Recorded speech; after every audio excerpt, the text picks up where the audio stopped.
अस्सलाम वालेकुम, welcome back to super learning. और आज हम इलस्ट्रेटर की इस वीडियो में क्लिपिंग मास्क सीखेंगे। हम 3 मेथड देखेंगे टेक्स्ट के अंदर हम किस तरह इमेज को क्लिप कर सकते हैं, और किसी सिंगल शेप और सिंगल पाथ और मल्टीपल शेप्स या मल्टीपल पाथ्स में हम किस तरह से इमेज को क्लिप कर सकते हैं।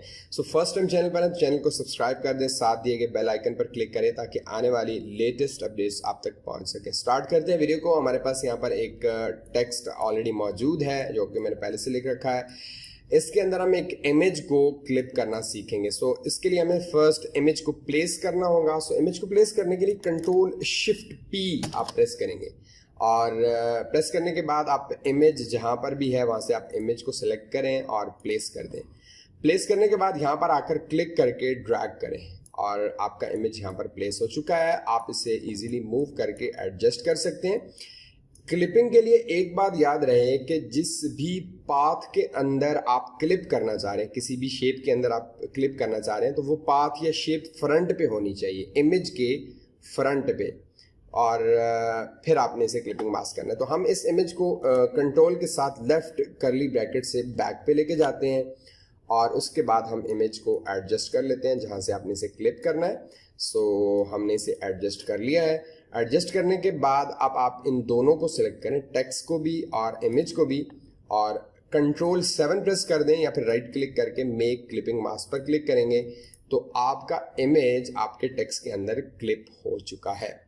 सो ये फर्स्ट एग्जांपल थी हम टेक्स्ट के अंदर क्लिप कैसे कर सकते हैं। अब सेकंड एग्जांपल हम देखते हैं और एक शेप ड्रॉ कर लेते हैं। सो मैं एक शेप यहाँ पर ड्रॉ कर लेता हूँ और सबसे पहले मैं यहाँ पर कलर सेट कर लूँ। मुझे रेड कलर चाहिए और रेड कलर में मुझे ये कलर चाहिए। ओके किया और यहाँ से आके एक शेप ड्रॉ कर दी। शेप की विड्थ में रखता हूँ 115 पिक्सल और विड्थ में रखता हूँ 75 और एंटर कर दिया। सो ये हमारे पास एक शेप ड्रॉ हो गई है। 115 पिक्सल इसकी मैंने विड्थ रखी है और हाइट मैंने 75 पिक्सल रखी है। सो इसकी कॉपी ड्रॉ कर लेते हैं हम। आल्ट के साथ आप क्लिक करके ड्रैग करेंगे तो ये कॉपी क्रिएट करके देगा। इस कॉपी को मैं रोटेट करूंगा। सो रोटेट करने के लिए आप यहाँ से जाएंगे प्रॉपर्टी पैनल में और यहाँ पर रोटेट का ऑप्शन है। मेक श्योर कि आपका ऑब्जेक्ट सेलेक्ट हो। मैं 90 डिग्री पे से रोटेट कर रहा हूँ।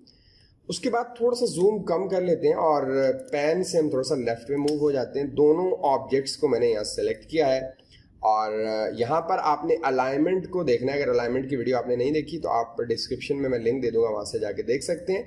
सो अलाइन टू सिलेक्शन होना चाहिए, मेक श्योर। और उसके बाद आप इन दोनों ऑब्जेक्ट्स को अलाइन कर सकते हैं। सो मैंने सबसे पहले क्या किया कि इसे राइट अलाइन किया और उसके बाद मैंने बॉटम अलाइन। तो ये इस तरह की ऑब्जेक्ट आपका बन गया है।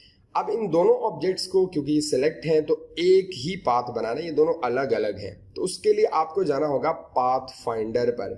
तो उसके लिए हम क्या करेंगे, विंडो में जाएंगे और विंडो में जाने के बाद यहाँ पर नीचे आए तो आपके पास पाथ फाइंडर आ रहा है। इसकी शॉर्टकट की एक शिफ्ट कंट्रोल F9। आगे चल के इसकी भी एक वीडियो मैं बनाऊंगा कंप्लीट। पाथ फाइंडर पर क्लिक किया तो हमारे पास यहाँ पर पाथ फाइंडर आ गया। क्योंकि दोनों ऑब्जेक्ट सेलेक्ट हैं तो हम यहाँ से जाके यूनियन का इस्तेमाल करेंगे, इसे यूनिट कर देंगे। इस पर क्लिक किया तो देखें अब ये एक ऑब्जेक्ट बन चुका है। उसके बाद हम इसे रोटेट करेंगे तो रोटेट के लिए हम दोबारा प्रॉपर्टी पैनल में जाएंगे। याद रखें कि अगर आप क्लॉकवाइज करना चाह रहे हैं तो फिर आप माइनस में वैल्यू देंगे, और अगर आप एंटी क्लॉकवाइज दे रहे हैं तो आप पॉजिटिव वैल्यूज मीन नॉर्मल जो वैल्यूज देते हैं वो देंगे। तो हमने यहाँ पर क्लॉकवाइज इसे रोटेट करना है। तो यहाँ पर मैं इसे वैल्यू दे रहा हूँ -45, एंटर किया तो आपका ये जो ऑब्जेक्ट है इस तरह का बन गया। अब हम यहाँ से लेंगे डायरेक्ट सिलेक्शन टूल, इन दोनों पॉइंट्स को सिलेक्ट करेंगे और इस पॉइंट को क्लिक करके ड्रैग करेंगे।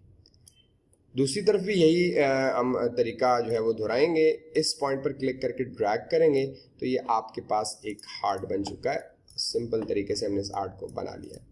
अब इस हार्ट के अंदर हम किसी भी इमेज को जो है वो प्लेस भी कर सकते हैं या इंपोर्ट भी कर सकते हैं। सो अगर आप इसे मिनिमाइज करें इलस्ट्रेटर को और इमेज को ड्रैग करके लाना चाहें तो भी ला सकते हैं। सो मैंने यहाँ पर आकर इस इमेज को छोड़ दिया और कंट्रोल माइनस से जूम कम करके मैंने इस इमेज के साइज को भी छोटा कर दिया।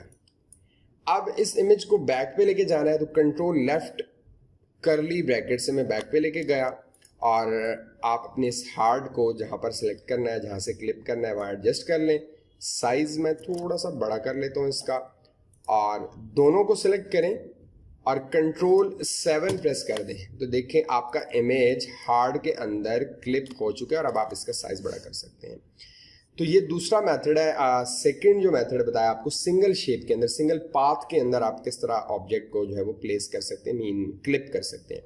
सो थर्ड ऑप्शन, जो थर्ड हमारे पास एग्जांपल इसकी मौजूद है, वो ये है कि हमारे पास ये कुछ ऑब्जेक्ट्स हैं और इन ऑब्जेक्ट्स के अंदर हम इमेज को किस तरह प्लेस करेंगे वो भी देखें।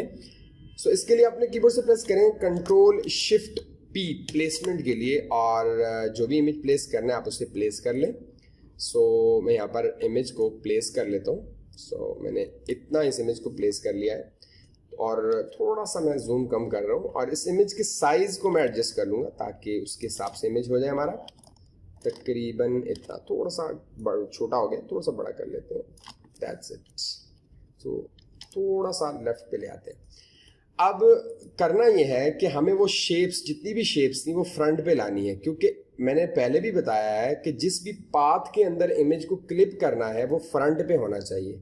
तो इमेज को सेलेक्ट किया, कंट्रोल लेफ्ट करली ब्रैकेट से आप प्रेस करते जाएं तो आपके वो ऑब्जेक्ट्स फ्रंट पे आते जाएंगे। जब सारे ऑब्जेक्ट्स फ्रंट पे आ जाएं, अगर आप इन सबको सेलेक्ट करके डायरेक्ट राइट क्लिक करके क्लिपिंग मास्क करेंगे तो वो सिर्फ एक अपनी मर्जी के किसी एक ऑब्जेक्ट को टारगेट करेगा। बट मैं ये नहीं चाहता, मैं चाहता हूँ ये इमेज इन सारे ऑब्जेक्ट्स के अंदर क्लिप हो जाए। तो उसके लिए आप इन सब ऑब्जेक्ट्स को सिलेक्ट कर दें और शिफ्ट प्रेस करें और इस इमेज पर क्लिक करें ताकि ये डी सिलेक्ट हो जाए। जैसे इस पर क्लिक किया, अब आपके सिर्फ ये बाहर वाली शेप सेलेक्ट हैं। आपने जाना है ऑब्जेक्ट में और यहाँ नीचे ऑप्शन आएगा आपके पास कंपाउंड पाथ, आप इस पर क्लिक करें या कीबोर्ड से प्रेस करें कंट्रोल 8। जैसे ही मैंने इस पर क्लिक किया तो वो इन सारी शेप्स को एक ही पाथ ट्रीट कर रहा है। अब आप इन्हें एडजस्ट कर लें और एडजस्ट करने के बाद आपने क्या करना है कि इन दोनों ऑब्जेक्ट, इन सारे ऑब्जेक्ट्स को सिलेक्ट करना है और राइट क्लिक करके मेक क्लिपिंग मास्क करेंगे तो आपका जो इमेज है वो इन शेप्स के अंदर क्लिप हो जाएगा। तो ये थी हमारी आज की वीडियो। आई होप कि आपके लिए काफ़ी हेल्पफुल रहेगी। अगर कोई भी क्वेश्चन है तो कमेंट सेक्शन में पूछें। इंशाल्लाह नेक्स्ट वीडियो में कुछ नया लेकर आएंगे। अल्लाह हाफिज़, अस्सलाम वालेकुम।